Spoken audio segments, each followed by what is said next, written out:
Boa noite, gente. A paz do Senhor, amém? Pode assentar no seu lugar.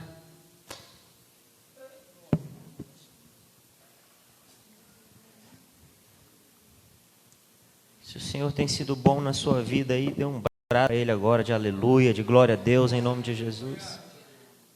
O Senhor não tem sido bom para você não, meu irmão? Isso aí. Pode glorificar, você está na casa de Deus, é liberado da glória, é liberado da aleluia, é liberado de dizer o quanto o Senhor é bom e o quanto Ele é lindo.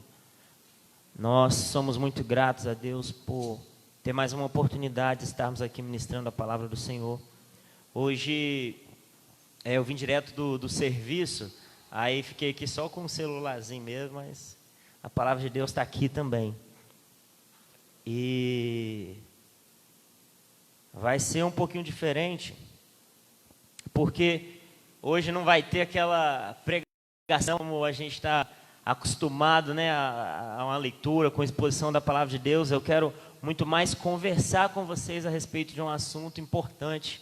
Essa palavra, inclusive, que eu vou estar ministrando aqui para vocês, aliás, para nós, porque cada vez que falamos da palavra de Deus, nós somos primeiro ministrados. O Senhor antes dá uma pancada na gente, a gente absorve aquele negócio, tenta digerir, para depois conseguir passar alguma coisa para vocês.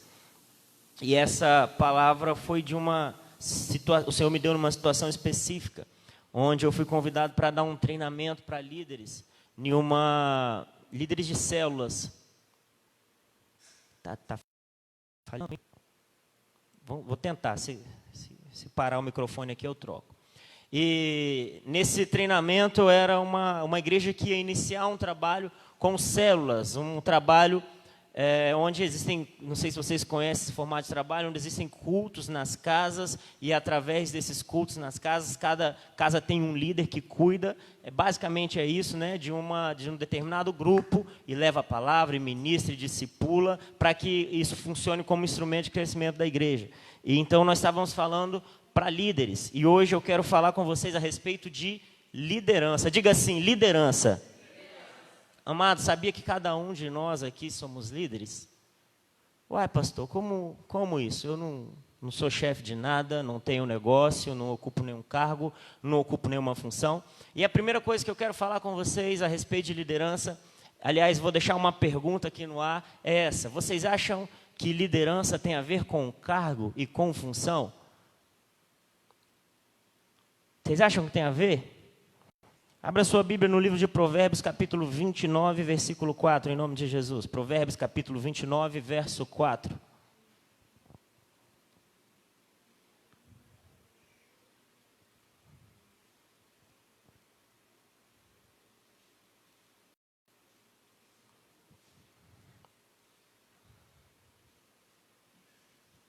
Ainda estou escutando alguns barulhinhos de página aí, vou aguardar você achar. Provérbios, capítulo 29, verso 4. Quem achar, diga aleluia. Opa. Quem falou glória a Deus não achou, né? Vou esperar. Amém. Pararam o barulho de páginas.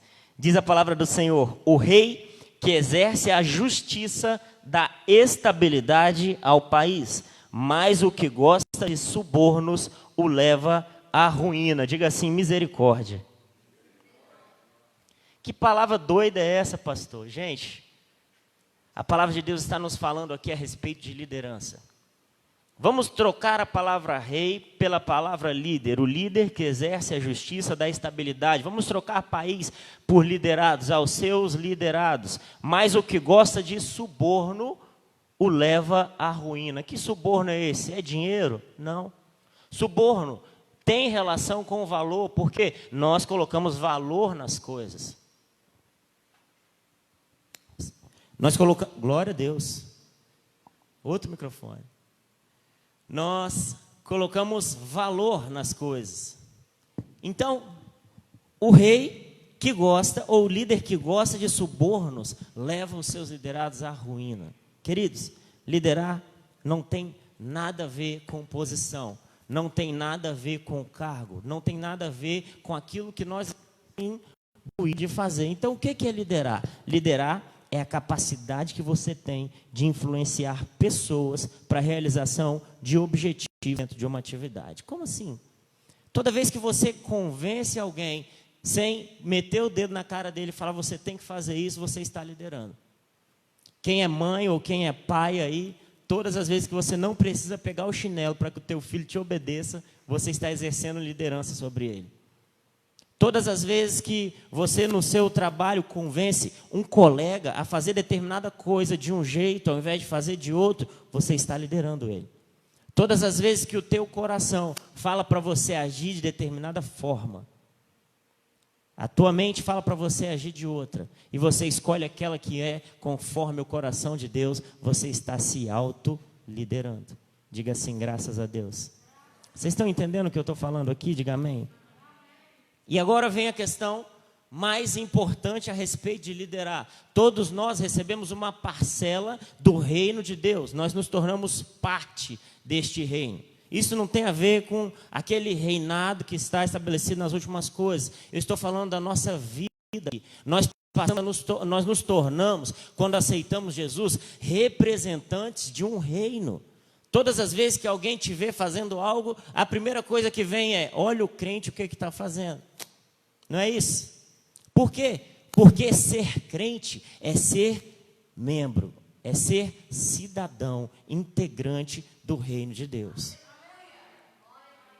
Isso nos traz um fardo muito pesado, porque tudo que nós fazemos é medido a partir daquele lugar a qual nós pertencemos, que é o reino de Deus. E aí, escuta só, presta muita atenção nessa frase que eu vou falar. Um líder está vinculado ao seu discurso. O que é isso, Géderson? Amados, nós ouvimos numa palavra alguns dias atrás aqui, que a pastora Verimar pregou, ela dizer, você é a Bíblia que o mundo lê. Por que ela disse isso? Porque as nossas atitudes é que dizem para o mundo o que é a vida de um crente. A nossa forma de agir, a nossa forma de se expressar é que é entendida como a forma de todos os cidadãos do reino de Deus se expressarem. Olha que peso que é para o cristão o dia a dia na vida dele, porque todo tempo ele está sendo julgado e medido por conta daquilo que ele fala, por conta daquilo que ele age, por conta das escolhas que ele faz, por conta de com quem ele anda. Quantas vezes Jesus foi julgado por estar no meio de determinadas pessoas, e ele estava lá para levar cura, ele estava lá para levar libertação. Então não adianta você ser cristão e falar da palavra, se você é incapaz de viver a palavra. Não adianta você subir no altar ou numa roda de conversa, falar você tem que ser fiel se você não é fiel. Não adianta você falar você não pode mentir se você mente. Não adianta você falar você não pode enganar se você engana. Não adianta eu subir aqui e falar você tem que liderar se eu não lidero. O líder está vinculado à tua palavra. É por isso, amados, que nós temos 2 orelhas e uma boca só, para você falar um pouco menos e ouvir um pouco mais. Porque a partir do momento que você decide fechar essas 2 orelhas que você tem e abrir esse bocão enorme, meu irmão, você está vinculado ao seu discurso. Isso é tremendo. Se nós entendermos isso, nós vamos avançar de um grau e de um nível de maturidade na nossa vida para um outro nível, meu irmão, que a tua vida vai ser completamente diferente. Por isso que a palavra de hoje não é aquela palavra para a gente dar uns glórias, sair rodando e cair no chão no manto. É uma palavra para nós pensarmos e refletirmos a partir de como temos tratado as nossas escolhas e a nossa vida. Que tipo de cristão nós temos sido, que tipo de Bíblia o mundo tem lido através da minha e da sua atitude. Já parou para pensar nisso?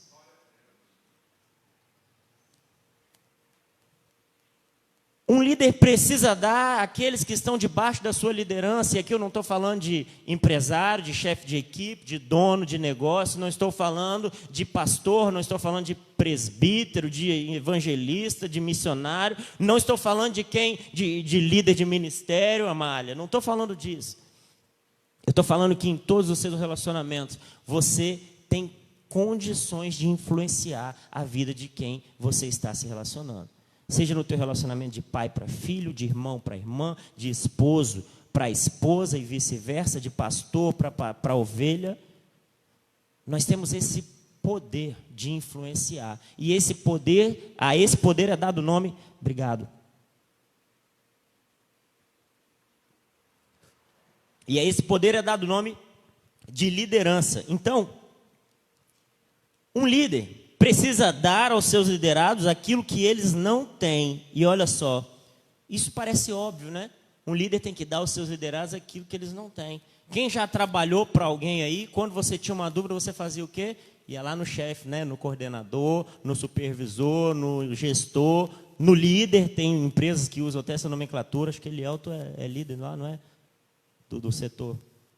Então, você vai até essa pessoa e procura nela aquilo que você precisa, aquele conhecimento que você não tem. Isso parece muito óbvio. Agora, o que não é óbvio é que um líder, ele tem que receber dos seus liderados aquilo que lhe falta. Eita! Você tem que dar aquilo que eles esperam, mas você também tem que ser capaz de entender que você não é dono da razão. Como é difícil, amados, nós entendermos que nós não somos donos da razão, que não existe uma verdade absoluta, que a minha verdade é diferente da verdade da Amália, que é diferente talvez da verdade da Laila, que é diferente talvez da verdade do nosso amado irmão Jorge. Então, quando formos lidar com pessoas, nós temos que nos despir daquilo que nós achamos que é certo e estarmos prontos a ouvir uma opinião que talvez seja diferente, mas melhor do que a nossa. Quem entendeu diz graças a Deus. Eu acho que se nós aprendermos isso, eu já posso colocar o microfone aqui, despedi-los com a bênção apostólica e ir embora, porque todos vão ter saído daqui melhores crentes e melhores pessoas do que entraram. A gente tem que aprender a olhar para o outro como detentor de uma parcela daquilo que eu preciso. Quando o Senhor estabeleceu Cristo como cabeça pensante da igreja, Ele estava dizendo, olha, o norte está aqui, é Cristo. No entanto, toda a igreja é corpo da cabeça de Cristo. Ou seja, tem célulazinhas, tem órgãozinhos, tem cada um com uma função. Não adianta o braço querer ser perna, senão você vai andar plantando bananeira e vai ser a coisa mais esquisita do mundo. Não adianta, cada um tem uma função, e o corpo precisa de tudo. O corpo só é corpo quando ele está completo, com cada um dos seus membros presentes e naquela função que eles foram chamados para cumprir. Em nome de Jesus, querido, você tem uma função importante para cumprir no reino, você tem cumprido ela? Oh, aleluia! O culto só é culto quando o ministro de louvor, chamado para louvar, vem aqui com o coração aberto a ministrar e adora. E a igreja recebe, a igreja é cheia. O culto só é culto quando aquele que foi chamado para pregar, pega o microfone inspirado, esquece todos os problemas lá do lado de fora da igreja e se propõe a entregar aquilo que o Senhor está lhe revelando.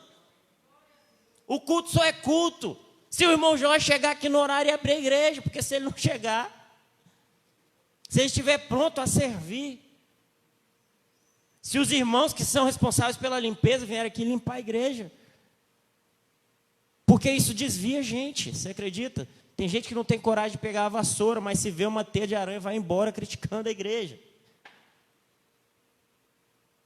Diga assim, misericórdia. Amados, nós precisamos aprender que não somos autossuficientes. Nós dependemos de Cristo, sim, mas dependemos um do outro. Olha para a pessoa do teu lado e fala para ela bem assim, eu dependo de você. Fala aí, em nome de Jesus, eu dependo de você. Participa do culto comigo aí. Como é difícil reconhecermos que nós dependemos das outras pessoas. Querido, o líder, ele não deve entregar tudo também. No seu relacionamento, não dê.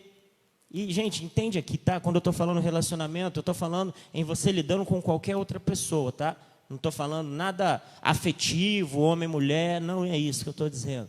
Eu estou falando na tua vida, porque a gente não vive sozinho, né? O tempo todo a gente está ali traçando relacionamentos. E nesses relacionamentos, você tem a oportunidade de influenciar a vida de alguém e de ser influenciado por alguém. E quando você se permite a isso, você se torna uma pessoa melhor. Na oportunidade, e aí sim a gente estava falando de alguém que ia exercer uma posição, eu disse, vocês que vão ser líderes mesmo, que vão ocupar uma posição, vão ter uma equipe de baixo ali, vão ter liderados para vocês cuidarem. Vocês não podem simplesmente, usando o que o mundo costuma dizer, né, de dar o peixe, você não pode dar o peixe para o seu liderado. Tem líder que é assim. Tem chefe, né, no trabalho que é assim. Você fala, olha chefe, eu não estou conseguindo desempenhar essa tarefa. Ele vai lá, faz a tarefa, entrega na tua mão, toma aqui. O que você aprendeu com isso? Nada. Então qual deve ser a nossa postura quando alguém chega perto de nós querendo alguma coisa, querendo aprender algo? Não dê o peixe para ele, meu irmão. Pega na mãozinha dele, leva ele na loja de pesca e fala bem assim, querido, deixa eu te ensinar primeiro. Vem cá, ó, você tem que escolher essa linha para o tipo de peixe que você vai pescar. O anzol é esse. Qual peixe que é? A isca que você vai comprar é essa. A vara, o molete específico é esse. É melhor pescar esse peixe de vara, de rede, ou, enfim, de armadilha, ou de, fala aí, jereréu, arpão, mergulho. Samuel está precisando de umas aulas dessa. Foi ele, Bruno e mais quem? Passaram a noite toda na beira da maré, só pescaram água. Coitados. Dor de cabeça. Falei que eu ia lá e fazer igual Jesus, falar, joga do outro lado aí, meu irmão, que você não vai aguentar carregar a rede. Só faltou fé. Se eu tivesse um pouquinho mais de fé, eu tinha ido. Liderar é suprir de conhecimento e não de tarefa aqueles que estão debaixo da tua liderança. E para fazer bonito, o ideal é que você, depois de ensinar tudo isso, vá lá e pegue um peixe para mostrar que você sabe o que você está falando. Agora está na moda, eu vou abrir um parênteses aqui que está totalmente fora, está um pouco fora do contexto. Agora está na moda e você já deve ter ouvido falar aí dos coach. Eu sou advogado, agora tem um curso, uma pós-graduação em coach jurídico. Eu estou tentando entender o que faz um coach jurídico.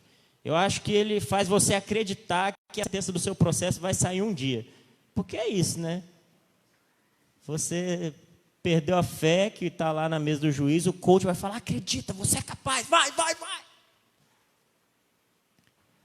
E aí a gente tem um monte de gente que é coach falando de sucesso, ensinando o empresário a ganhar um monte de dinheiro. E o infeliz está andando de bicicleta para ir dar o treinamento. Não adianta você falar daquilo que você não vive. Mais uma vez a gente volta. Um líder está vinculado ao teu discurso. Meu irmão, se eu venho aqui falar para você ser fiel, que você vai ser próspero, é porque eu testei e deu certo na minha vida. Se eu venho aqui falar para você que você deve respeitar as pessoas com quem você se relaciona, é porque eu pratico isso e sou respeitado. Porque respeito. Se eu falo para você que vale a pena você amar a sua esposa, meu irmão, segue nesse caminho aí que está dando certo lá em casa. Um líder está vinculado ao seu discurso. E agora vem um assunto muito importante. E eu vou falar duas palavras para vocês não dormirem aí, porque hoje não tem aqueles glória a Deus e aleluia. Você repete comigo. Inspiração. Comparação. Parece a mesma coisa? Não tem nada a ver, né? E é exatamente isso. Inspiração é totalmente diferente de comparação. Quando a gente olha para alguém fazendo determinada coisa, você pode se inspirar nela ou se comparar com ela. Qual é a diferença, pastor? Se você se inspira, você cresce. Se você compara, você diminui. Se você se inspira, você chega mais próximo de ser aquilo que você está seguindo como inspiração. Se você se compara, você se autodiscrimina. Se você se inspira, você vai procurar um caminho de fazer igual. Se você se compara, você vai achar que está longe demais de você. Drummond Lacerda é um pastor da Igreja Batista da Lagoinha, que eu gosto muito, escritor de livro, professor no seminário. E ele escreveu o seguinte: inspiração conduz ao aprendizado, comparação à autodesvalorização. A inspiração leva você a honrar o próximo. A comparação te leva a sentir inveja dele. A inspiração leva você a admirar o próximo. A comparação leva você a idolatrá-lo. Como você tem se comportado em relação ao talento do próximo? Vou beber uma água para você pensar.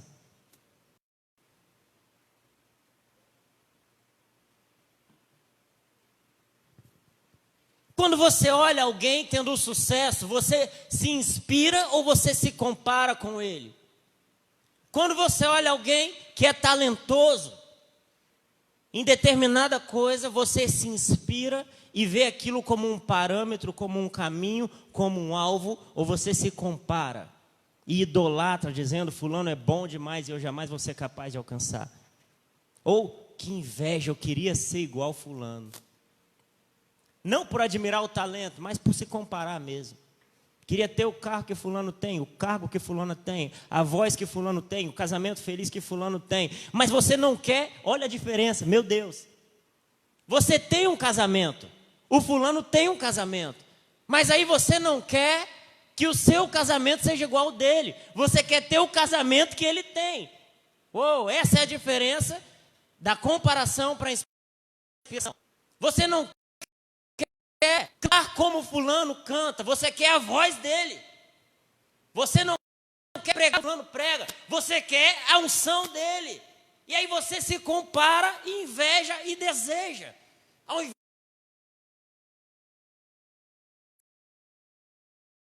de buscar,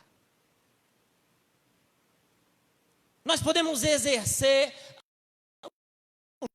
através o caminho da inspiração e da comparação. Um caminho te leva ao sucesso, o outro caminho te leva ao fracasso. Amados, Jesus é o parâmetro de inspiração para todo crente. Diga assim, graças a Deus. Não tem uma coisa que você precise decidir na tua vida que você não tem um parâmetro em Cristo para seguir. Não tem uma situação que você possa passar na tua vida, uma encruzilhada, que você tem um caminho e outro para escolher, que você não tem um parâmetro em Cristo para seguir. Jesus é perfeito. Então, meu irmão, no nome de Jesus, vamos comparar um pouco menos e se inspirar um pouco mais nos nossos relacionamentos.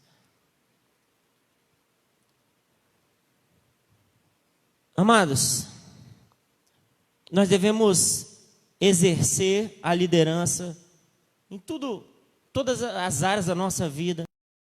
Tem uma outra palavrinha que eu quero falar para vocês. Essa palavra se chama persuasão.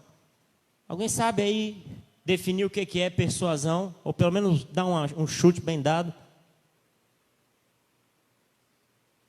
Alguém arrisca? Oi? Oi, pastora?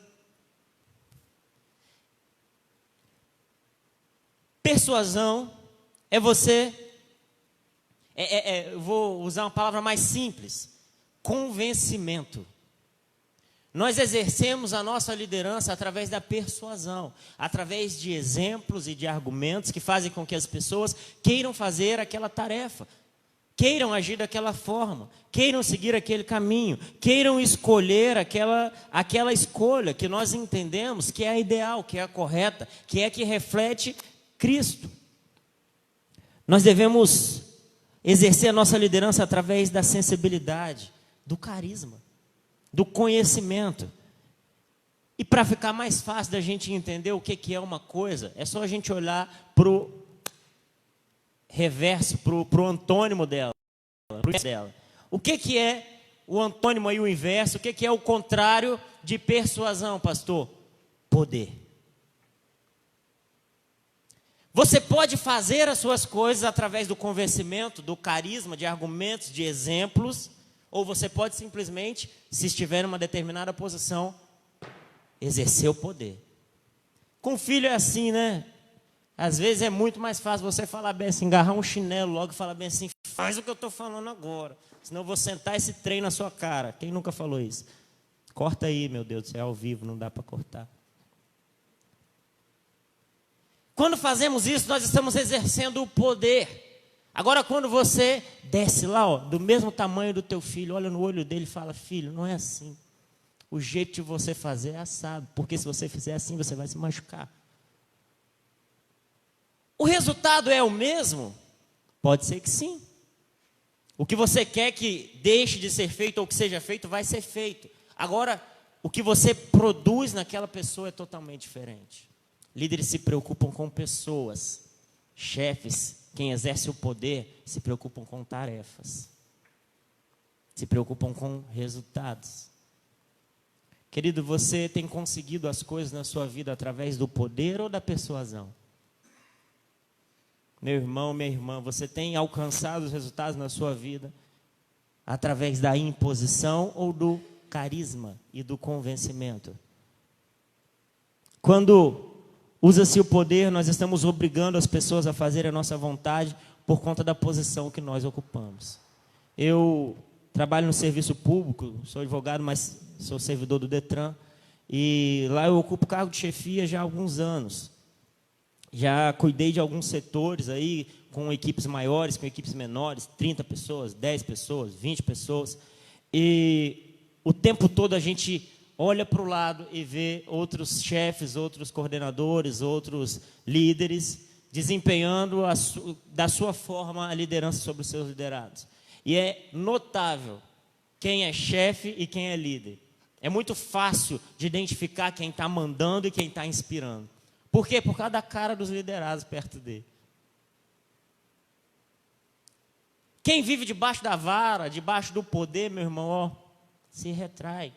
Quem vive debaixo da inspiração, quem vive debaixo do carisma, quem vive debaixo do cuidado, cresce. Uma vez eu ouvi uma frase que marcou a minha vida e que me preocupa todas as vezes que eu ocupo uma posição de liderança, seja na igreja, seja no trabalho, seja na família. Eu olho para isso o tempo todo. A frase é o seguinte: sucessão. O que é sucessão? Sucessão é aquilo que segue, né? Se eu estou em determinada posição e o meu sucessor é aquele que vem depois de mim.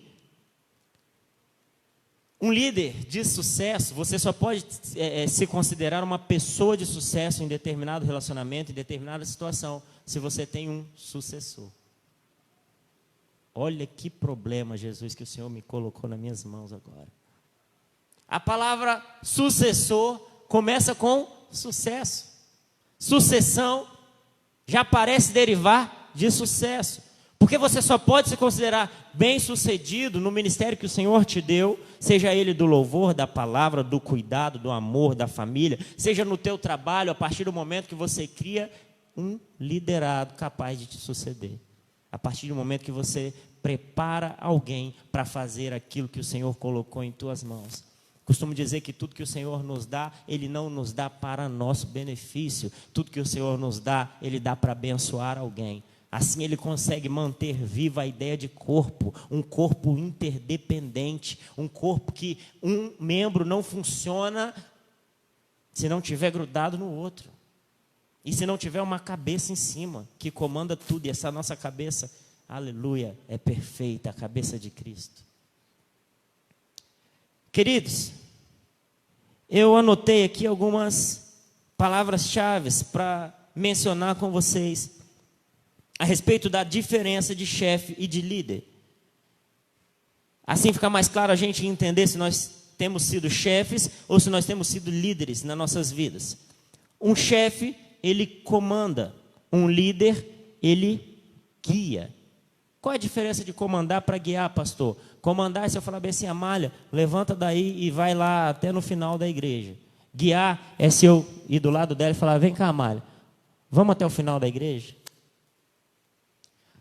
Você tem sido um comandante ou um líder na sua vida? Você tem conduzido os seus filhos, os seus amigos, os seus subordinados, se você tem um negócio, junto com eles no caminho? Ou você simplesmente tem falado: o caminho é esse? No ministério que o Senhor Jesus te deu, você tem preparado alguém, um sucessor? Um chefe determina, um líder inspira. Nós aprendemos o que é inspiração. Chefes dão ordens, líderes dão o quê? Controle. Você precisa confiar em quem está debaixo da tua liderança. Você precisa acreditar. Você precisa delegar, entregar, mas sem perder o controle, acompanhar. A gente precisa fazer isso. Existem pessoas que dependem de mim e de você, de talentos e habilidades que o Senhor confiou a nós, para que eles possam desenvolver isso neles. E como é que isso vai acontecer, pastor? Quando eu entender para que o Senhor me chamou, e eu entender que esse chamado não é meu, esse chamado é do Senhor, e ele precisa ser transmitido para alguém.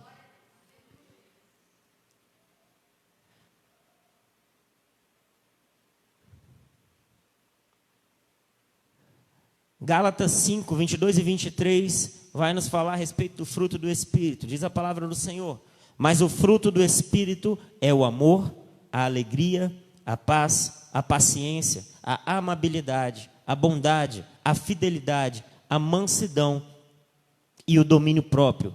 Contra estas coisas não há lei. Como é que eu identifico alguém que não entendeu ainda a sua liderança? Alguém que é chefe, alguém que é comandante? Querido, não tem fruto do Espírito em quem é chefe.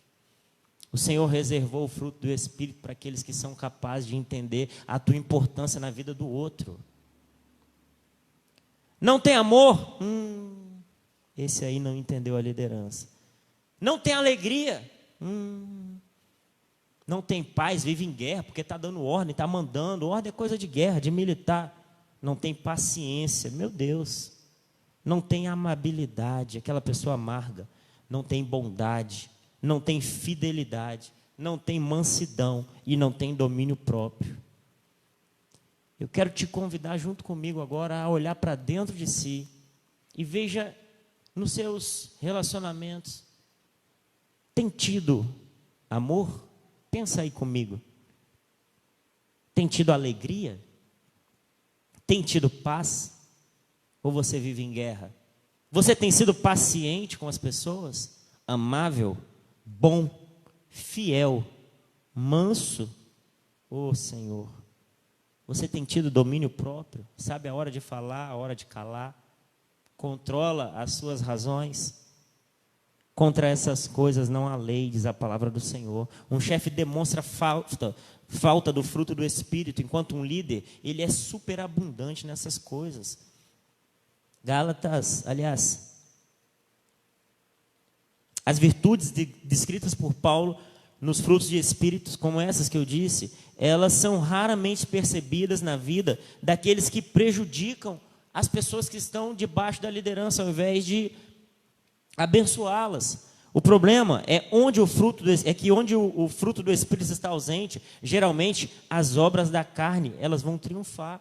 Por quê? São coisas opostas. Ou você tem fruto do Espírito, ou você tem obra da carne. Onde não se manifesta um, o outro assume o lugar. Diz a palavra de Deus, Provérbios capítulo 28, verso 23.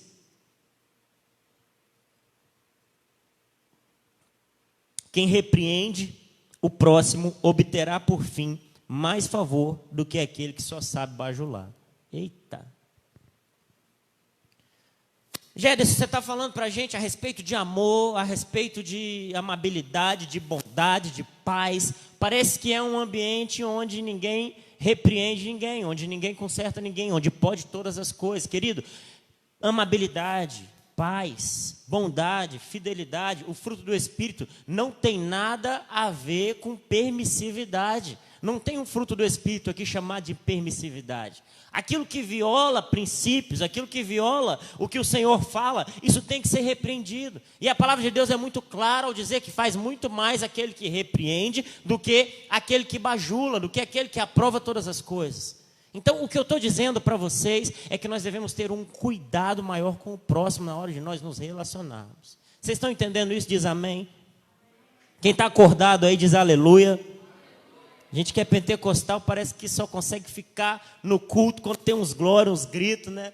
Mas hoje eu vou pedir a sua atenção um pouquinho para essa palavra mais tranquila, mas que eu tenho certeza que se você entender, você vai sair daqui uma pessoa e um cristão muito melhor em nome de Jesus.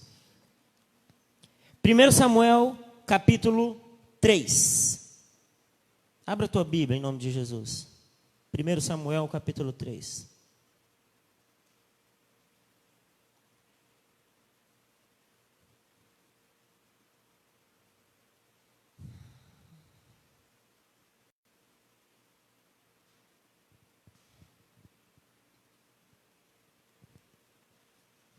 Eu vou ler na versão NVI. Diz a palavra do Senhor: o menino Samuel ministrava perante o Senhor sob a direção de Eli. Naqueles dias, raramente o Senhor falava, e as visões não eram frequentes. Certa noite, Eli, cujos olhos estavam ficando tão fracos que já não conseguia mais enxergar, estava deitado em seu lugar de costume. A lâmpada de Deus ainda não havia se apagado, e Samuel estava deitado no santuário do Senhor, onde se encontrava a arca de Deus. Então o Senhor chamou Samuel. Samuel respondeu: eis-me aqui, ou estou aqui. E correu até Eli e disse: estou aqui, o Senhor me chamou. Eli, porém, disse: eu não chamei, volte e deite-se. Então ele foi e se deitou. De novo o Senhor chamou Samuel, e Samuel se levantou e foi até Eli e disse: eu estou aqui, o Senhor me chamou. Disse Eli: meu filho, eu não o chamei, volte e deite-se. Ora, Samuel ainda não conhecia o Senhor. A palavra do Senhor ainda não lhe havia sido revelada. O Senhor chamou Samuel pela terceira vez. Ele se levantou, foi até Eli e disse: estou aqui, o Senhor me chamou. Então Eli percebeu que o Senhor estava chamando o menino. Ele disse: vá e deite-se. Se ele chamá-lo, diga: fala, Senhor, pois o teu servo está ouvindo. Então Samuel aceitar, voltou a chamá-lo como nas outras vezes: Samuel, Samuel. Então Samuel disse: fala, pois o teu servo está ouvindo. E o Senhor disse a Samuel: vou realizar em Israel algo que fará tinir os ouvidos de todos os que ficarem sabendo. Diga assim: graças a Deus. Pastor, por que você está falando de Samuel? O que isso tem a ver com a palavra de hoje? Preste atenção. Samuel, ele morava onde? Onde é que Samuel estava aqui vivendo? Junto com o profeta. Ele estava vivendo junto com Eli. Samuel, ele estava trabalhando para Deus sem conhecer a Deus. Eita! Samuel estava todo dia ali, ó, do lado da arca, do lado da lâmpada do Senhor, vendo sacrifícios, vendo Deus falar com Samuel, vendo Deus falar com o profeta. Ele estava todo dia ali fazendo algo para Deus. No entanto, ele não conhecia Deus. O que eu quero dizer com isso? Existe um grande perigo, o perigo do serviço, o perigo de você saber o que você está fazendo, mas não conhecer para quem você está fazendo. Há um grande perigo no servir, quando você não conhece o seu Senhor. Agora, o Senhor chama Samuel pelo nome dele: Samuel, Samuel. Ô Samuel. E Samuel acha que quem está chamando é Eli. Por quê? Porque não conhece a voz do seu Senhor. Amados, há um grande problema em nós fazermos as coisas por muito tempo. Esse é o problema do serviço. Nós nos acostumamos. No casamento é assim. No trabalho é assim. Na família é assim. Você faz aquilo e vê aquela situação há tanto tempo que aquilo vira comum, vira rotina. Olha só, Samuel estava ouvindo a voz de Deus e não sabia que era Deus que falava com ele. Samuel trabalhava para Deus e não conhecia para quem ele trabalhava. E aí, qual foi o papel do profeta ali na vida de Samuel? Destravar o ministério dele. Se vocês saírem daqui um pouco mais líderes hoje, você vai perceber que você precisa destravar o ministério de pessoas, que você precisa destravar o talento de pessoas, que você precisa destravar a família de pessoas, que você precisa destravar o chamado de pessoas, que você precisa destravar o dom de pessoas, que você precisa destravar a vida de pessoas. A partir do momento que ele falou para ele: Samuel, olha só, quando você ouvir essa voz de novo, fala: o seu servo está te ouvindo, Senhor, eis-me aqui. Tudo foi diferente. O Senhor olhou para ele e falou: agora você sabe com quem você está falando, portanto eu tenho algo para você. Conheça o Senhor que você serve, e no nome de Jesus, mostre para aqueles que estão debaixo da tua liderança, mostre para o teu filho, por que ele tem que fazer aquilo que você está pedindo. Não deixe cair na rotina, no perigo do serviço. Não é só saber o que é para fazer, tem que saber por que é para fazer e para quem que eu estou fazendo. Não adianta eu ser um músico exemplar, não errar uma nota, não saber ler partitura, se eu chegar aqui e fazer todas essas coisas sem entender que o que eu estou fazendo é um ato de adoração, uma adoração ao Deus vivo. Oh, aleluia! É capaz que alguém que não conhece tanto do serviço, alguém que não conhece tanto da música, faça isso melhor do que aquele que conhece e não sabe para quem está fazendo. Posso ouvir um glória a Deus aí? Samuel servia ao Senhor, mas não o conhecia. Nós não podemos correr o risco de achar que nós conhecemos a Deus, quando na verdade nós apenas trabalhamos para Ele. Eita! A liderança de Eli foi capaz de despertar o ministério de Samuel ao ensiná-lo o que Deus esperava era disponibilidade. Não confunda, meu irmão, em nome de Jesus, serviço com intimidade. Não limite o crescimento dos seus liderados. A nossa função é ser ponte e não teto. Nos nossos relacionamentos nós precisamos conduzir as pessoas e não limitá-las. Um líder de verdade, ele aprecia o crescimento do seu liderado. Quando ele vê, meu Deus, um professor, gente, quando vê aquele aluno lá do primário se formar numa faculdade, ele fala: tudo valeu a pena, aquele monte de bolinha de papel que tacaram em mim, aqueles apelidos que me puseram, aquela gritaria, empurra, empurra, aqueles meninos brigando que eu tive que separar, valeu a pena.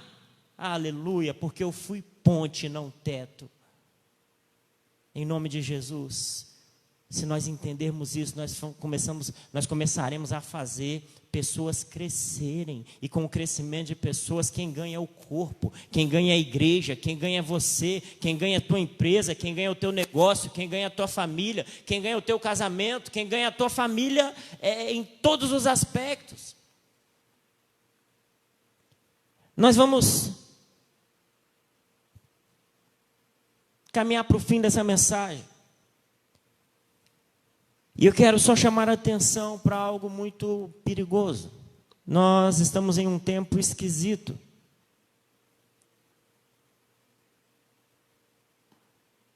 Onde as pessoas têm confundido no relacionamento com Deus. E agora eu quero trazer justamente aqui para dentro da igreja. As pessoas têm confundido o trabalho, o serviço com intimidade. Por quê, pastor? Porque nós vemos agora pessoas, crentes, cristãos, que chamam pastor de Senhor e chamam Deus de você. O que é isso? Não tem um negócio esquisito? Se os profetas, se os apóstolos, se os escritores inspirados chamavam Deus de Senhor, eu não achei ainda, pastor Josimar, que é muito mais estudioso do que eu nisso, me fala aí, tem algum lugar alguém chamando Deus de você na Bíblia, pastor? O senhor já viu isso? Que intimidade é essa? Como é que você construiu isso? Agora o pastor é o Senhor. Tem perigo, problema de chamar o pastor de Senhor? Não, meu irmão. Tudo bem que eu vou me sentir um pouco velho, né? O cabelo já está caindo. Se quiser me chamar de você, até prefiro. Agora, tem problema de chamar Deus de você? Ei, eu quero saber quando foi que você construiu essa intimidade, que hora que Deus entrou lá no teu quarto, cruzou as perninhas dele e falou bem assim: vem cá, rapaz, sem vergonha, deixa eu falar um negócio com você aqui.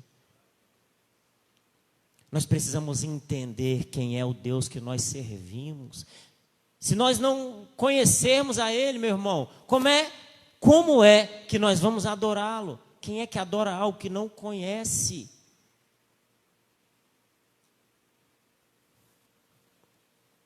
Eu estou concluindo.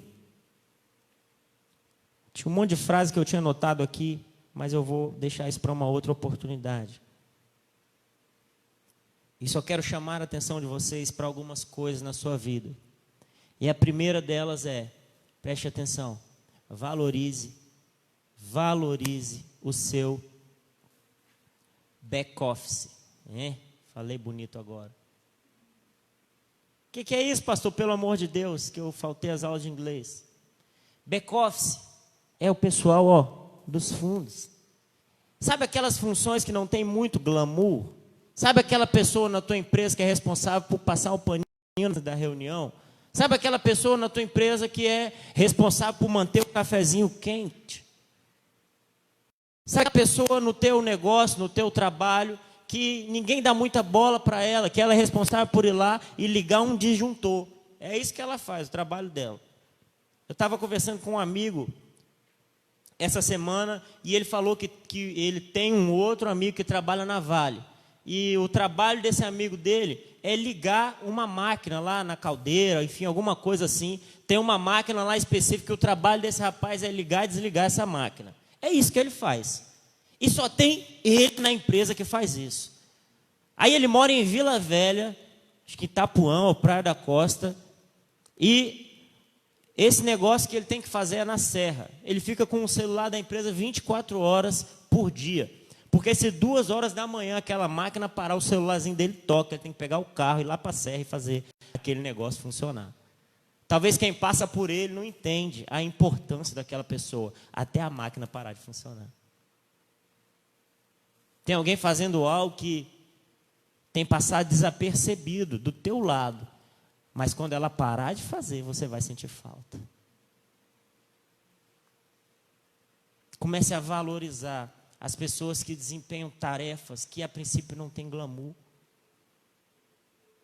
Tire, sabe, cargo, posição, função, tira tudo isso pelo amor de Deus. Vamos começar a olhar para o próximo, vamos olhar um para o outro. Do lado de você tem uma pessoa que a vida dela teve o mesmo preço que a sua quando Jesus morreu na cruz. Oh.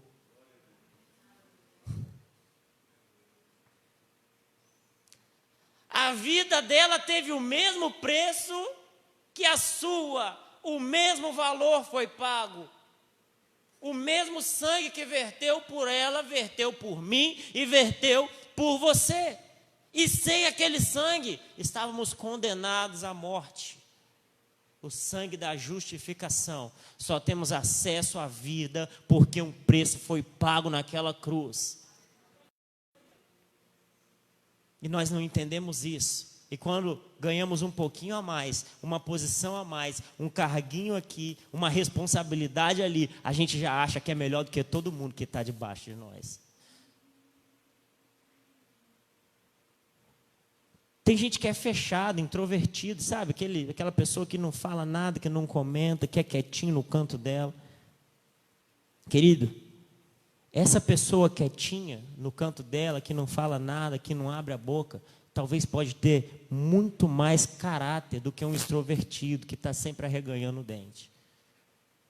Eu participei de uma palestra com o pastor Fernando Moreira, que ele trouxe um dado, ele é assim, renomado, roda o mundo todo aí dando palestra e pregando a palavra de Deus. E ele disse a seguinte frase, preste atenção nisso aqui, 95% das pessoas que chegam sorrindo para você são as que irão te passar a perna. E nós abaixamos a guarda justamente para esse tipo de pessoa. Vamos dar um pouco mais de valor para aquelas pessoas que naturalmente a gente não percebe. E vamos abrir um pouco mais os olhos com aquelas pessoas que têm arreganhadas demais. Deus tem nos preparado para abençoar e influenciar a vida de pessoas. Deus te chamou e te deu um dom, um talento, uma capacidade que Ele não deu para a pessoa que está do teu lado. Por quê? Porque você é melhor do que ela? Não. Para você abençoar a vida dela. E em contrapartida Ele deu para ela um dom e uma tarefa e um talento que você não tem, para você não se achar autossuficiente. No nome de Jesus, coloque-se de pé no teu lugar.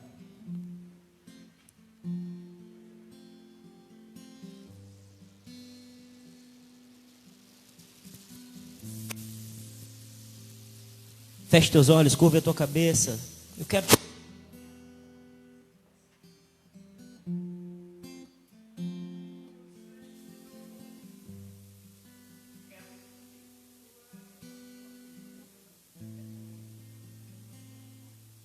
dar um momento para você falar.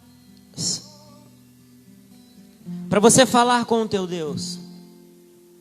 Feche teus olhos, conecte o teu pensamento no trono da graça do Pai e comece a pensar a respeito da tua vida. Como você tem tratado as pessoas ao teu lado. Como você tem tratado os teus filhos, os teus pais. Como você tem tratado os seus chefes ou os teus empregados. Como você tem tratado os seus liderados. Como você tem se tratado. Tem abundado na tua vida o fruto do Espírito ou a obra da carne? Será que alguém que olhe para você e a forma como você se relaciona com o próximo, enxerga em você o fruto do Espírito? Enxerga em você a alegria, enxerga em você a paz, enxerga em você o amor, a amabilidade, enxerga em você a mansidão, enxerga em você o domínio próprio? E se isso não tem acontecido, querido, você está diante do teu Deus, do seu Senhor. Se isso é promessa para nós, nós precisamos tomar posse no nome de Jesus. Aleluia. A nossa conversa dessa noite foi para nós pensarmos sobre quem nós temos sido em Cristo. Eu me preocupo muito com a igreja doente que nós temos visto por aí. Eu me preocupo muito com o tipo de crente que essa geração tem gerado. É um crente que não visita mais. É um crente que não ama mais. É um crente que não pede perdão. É um crente que não liga para o outro. É um crente que não olha para o irmão que está do lado. É um crente que se acha autossuficiente. É um crente que acha que é dono da verdade. É um crente que não tem humildade. Pai, muda o nosso caráter, Senhor. A minha oração dessa noite, Pai, é para uma mudança de caráter. É uma mudança de marca. É para uma mudança, Senhor, no nosso agir, no nosso pensar, no nosso olhar, no nosso vestir espiritualmente. Senhor, troca nossas vestes sujas do orgulho pelas vestes do amor e da humildade. Troca as nossas vestes sujas do pecado pela veste, Pai amado, da santificação. Pai amado, no nome do Senhor Jesus, faça-nos sair daqui melhor do que entramos. Mude a nossa vida, Pai, em nome de Jesus.